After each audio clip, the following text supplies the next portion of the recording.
All right, guys, so today we're going to be talking about the geography and the rise of Rome and the Roman Republic. A couple of things you need to know. The geography, we're not going into a whole lot of depth, but there are some key points that you need to be familiar with. First and foremost, Italy is a peninsula, just like Greece was a peninsula or many peninsulas. Italy is a peninsula. A lot of people say it's shaped like a high-heeled boot that sticks into the Mediterranean Sea.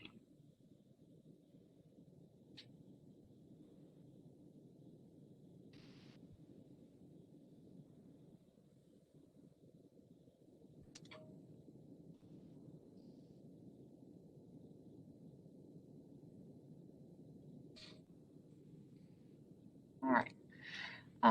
Now, there are two mountain ranges that you need to be familiar with in this area. The Alps run through the northern portion of Italy. Then this is the Po Valley here. It's a valley between the Alps and the Apennines. The Apennines, this mountain range that runs down the peninsula of Italy, basically straight through it. Now, because the terrain's relatively rugged, there's also a lot of hilly territory here. It was difficult for early settlers in the region to cross from one side of the peninsula to the other side because there's mountain ranges throughout here.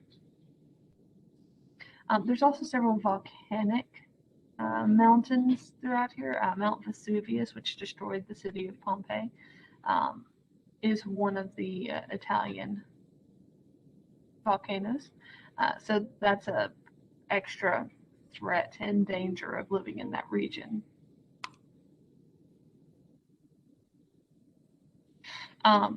Much like the Greeks, the people of Italy have often built cities on hills for defense.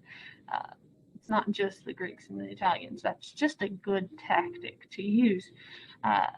Rome is built on 7 hills, and we're going to talk about the legends of how Rome came to be in just a few minutes. There are several rivers that flow out of the mountains of Italy. The main one that you need to be familiar with is the Tiber River, which runs through Rome, providing fresh water. Climate-wise, most of Italy's got warm and dry summers and mild and rainy winters, so it's generally considered to be a relatively pleasant place. Climate being as mild as it is allows them to grow a variety of crops, including grain, citrus fruits, grapes, and olives. Having access to this plentiful food supply is one of the key things in the development of Rome's early growth. It's not as difficult to obtain food for a large number of people.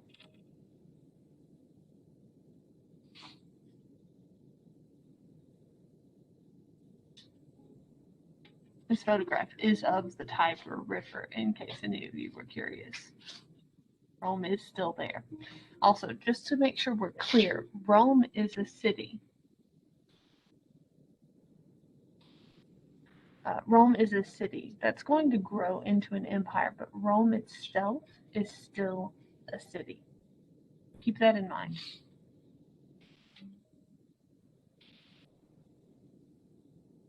Now, we're about to get into some of the legends of how Rome came to be because, surprise, no one actually knows.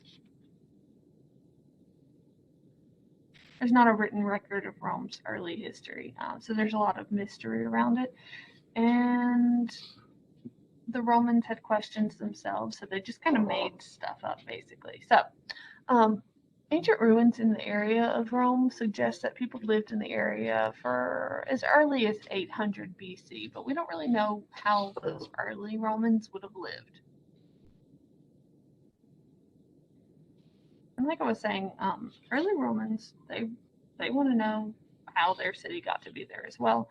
And so they actually make up stories and legends to try and explain how the city got there. And of course, they want these to be heroic, fascinating tales. So they make up these great heroes and kings who built the city, or at least as far as we know, they're made up. It's always possible that literature like this might have some basis in reality.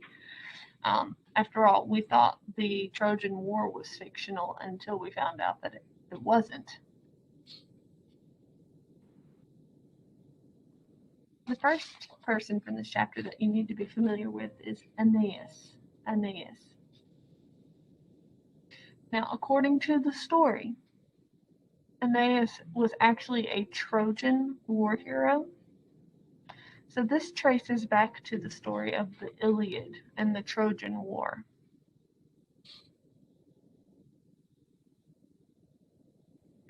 According to the legend, when the city of Troy is destroyed, Aeneas and his followers actually leave, and they end up reaching Italy. This story is told in an epic poem that was written in 20 BC by a poet named Virgil, Virgil. And that poem is called the Aeneid. The Aeneid. That's what this word here is. The Aeneid. Written by Virgil around 20 BC.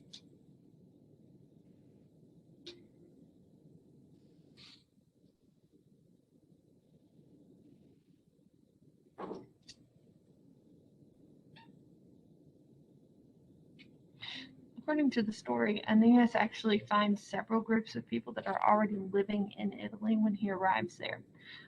One of those groups, the Latins, from which the Latin language originates, decides to form an alliance with Aeneas and his followers, and then together they start defeating the other groups of people in Italy.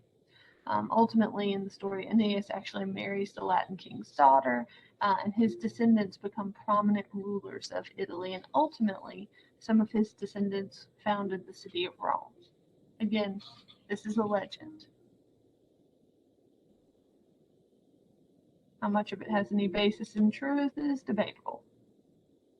Which brings us to the story of Romulus and Remus, which you should have actually already read.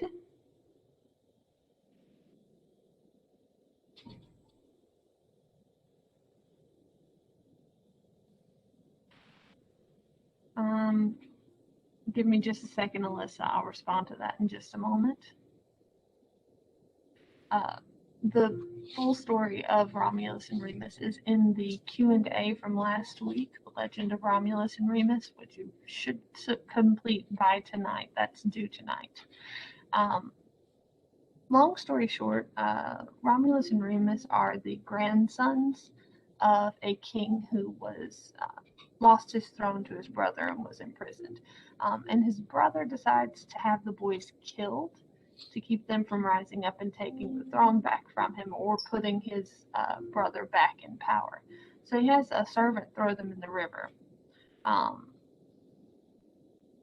Or the servant is supposed to throw them in the river. Ultimately, they're taken in by a wolf, a female wolf, and nurtured by that wolf and I want to say it was a woodpecker, both of which are actually symbols of the god Ares. It has a different name in Roman mythology, but a lot of the Roman and Greek gods are pretty much the same person. So they're taken in by a wolf, and then eventually a shepherd finds them and takes them and raises them. Long story short, they end up rescuing their grandfather, putting him back in power, and then they decide to found a city themselves, which will come to be Rome. They disagree over what hill to put it on. Ultimately, Romulus ends up killing Remus over their disagreements, and the city ends up being named after Romulus. And that's how the Romans explained the origins of their city. No idea if it's actually true or not, or if there's any basis in fact, but that's the legend, so you need to be familiar with it.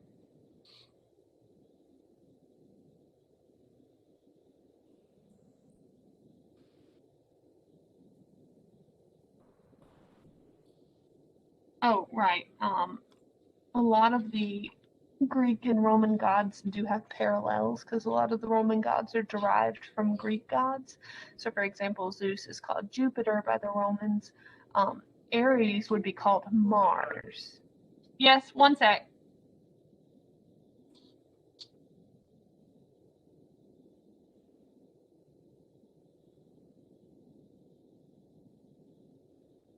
Any questions?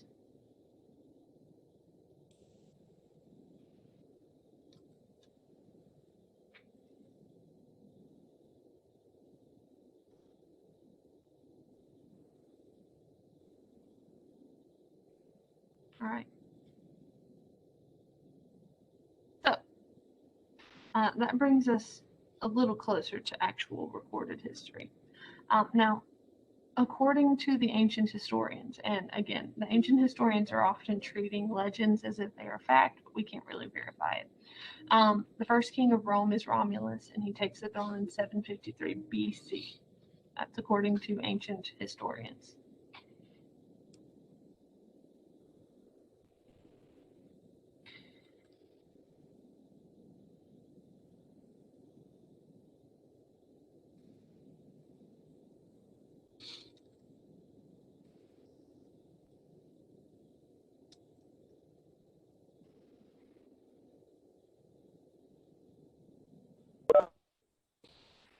Now, modern historians actually believe that Rome could have been founded within 50 years before or after that date, but again, difficult to pin down a particular date.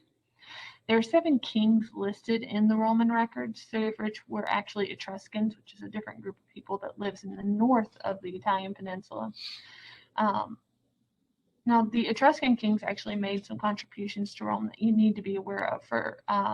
First of all, the first sewers would have been from the Etruscans. That would have been something they helped the Romans develop. And historians also think the Romans learned their alphabet from the Etruscans. So be aware of that. Make a note of those 2 things.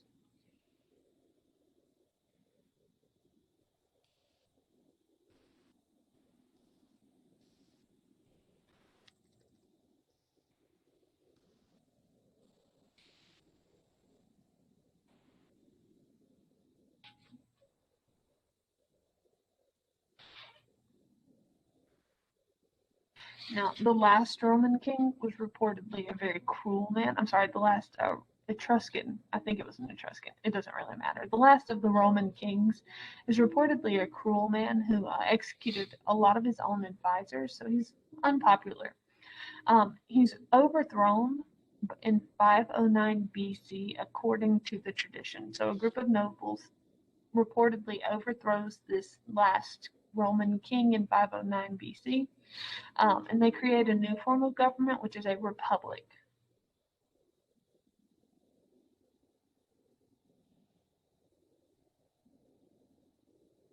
So, in a republic, which is similar to a representative democracy, the people elect leaders to govern them. Scholars tend to debate whether or not a republic is the same as a indirect or representative democracy, which we talked about a good bit in the last chapter. It's kind of difficult to pin that down. Some would say they're basically the same thing. Some point out individual tiny differences between the 2. For example, a republic pretty much always has a constitution.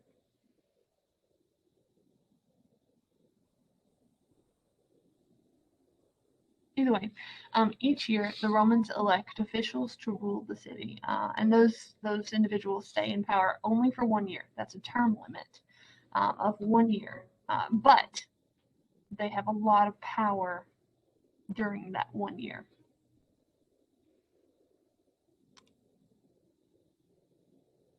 Now, these term limits are intended to keep any one person from becoming too powerful, because after all, how much damage can you do in 1 year? A good bit, actually, but not as much as you could in 2 years. So they use that as a means of limiting the power of their elected officials. However, Rome really is not a democracy. It's a republic, but it's not a democracy, particularly because the city's elected officials nearly all come from a small group of very wealthy and powerful men who hold power. Other people have very little say in how Rome is run.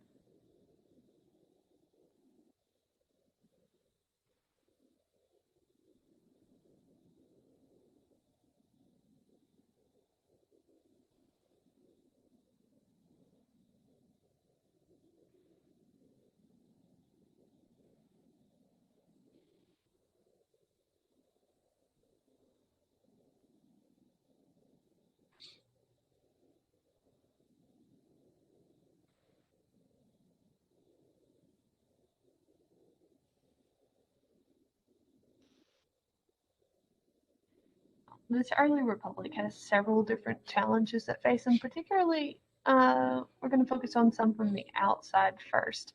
Uh, for about 50 years after they start the republic, they find themselves at war with other peoples in the region. Um, During particularly difficult times, this sort of struggle usually causes the Romans to elect what they call a dictator. One of their two consuls usually would become this dictator. Now, it's not quite the same as what we consider to be a dictator. Um, a Roman dictator can only hold office as a dictator for 6 months and only gets that absolute control and power over Roman government for that 6 months time period. 6 months and that's it. Um, and during that time, they lead the city. They have pretty much absolute power. They do this again in times of emergency. Now, one of the most famous of these dictators was called Cincinnatus, and yes, the city of Cincinnati is named after Cincinnatus. Now, Cincinnatus was a farmer, but he came to power in 458 BC as dictator of Rome. He very quickly helps the city defeat its enemies. And then he does something unusual. He immediately resigns his position as dictator of Rome, long before his term runs out. So he doesn't stay in power for that 6 months, even though he could have. He chose not to, which is why we still kind of remember him.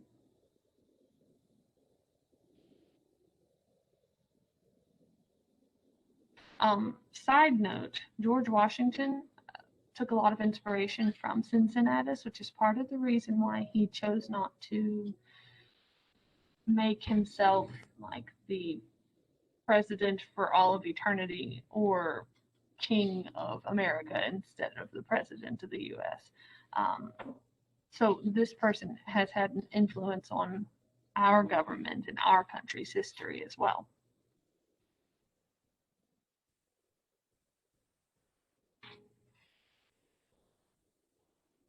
Anybody have any questions up to this point?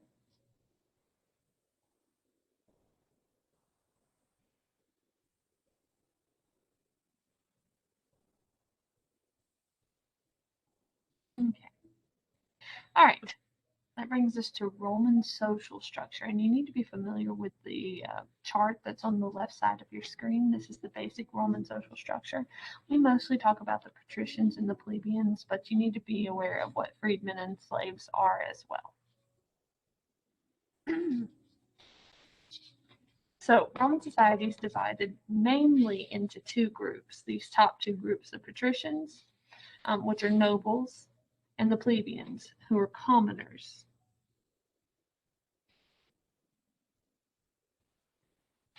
Now, the big thing about the patricians is they believe they're the descendants of the founding fathers of Rome, so to speak.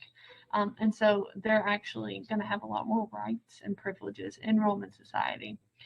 They're the nobility. They also are, at least for the first part of early Roman Republic history, they are the only ones who can hold political office. They're the only ones that can really be involved in government.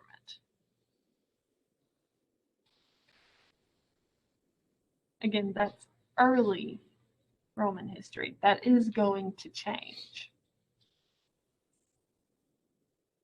The plebeians are the lower class, ordinary citizens. Typically, they're peasants, craftspeople, traders, workers, farmers. Now, some of them, because they are able to act as merchants and traders, actually end up making a good bit of money, and some of them have the same amount of money as the patricians might, but they still, at least in that early history, aren't able to hold political office.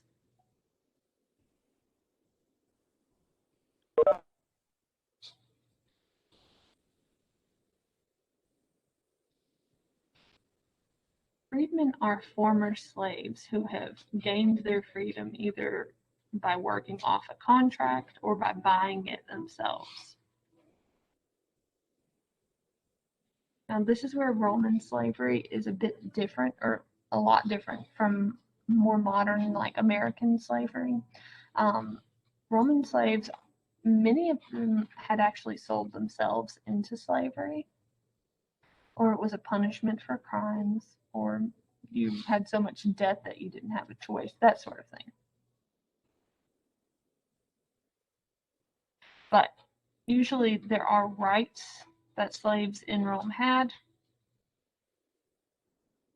and you can save up money to pay your way out of slavery, although this typically takes a very long time to do.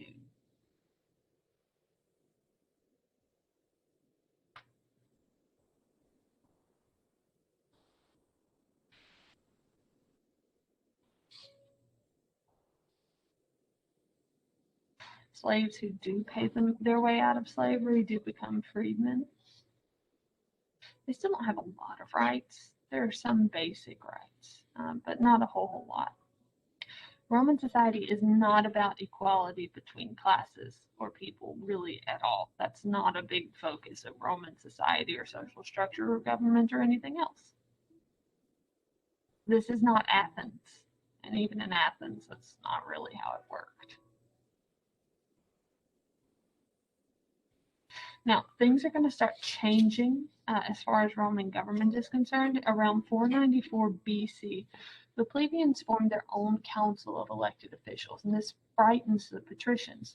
So they end up making some changes to Roman governmental structure, giving the plebeians more power and more representation in Roman government in order to avoid, the commoners rising up and murdering them all and forming their own form of government.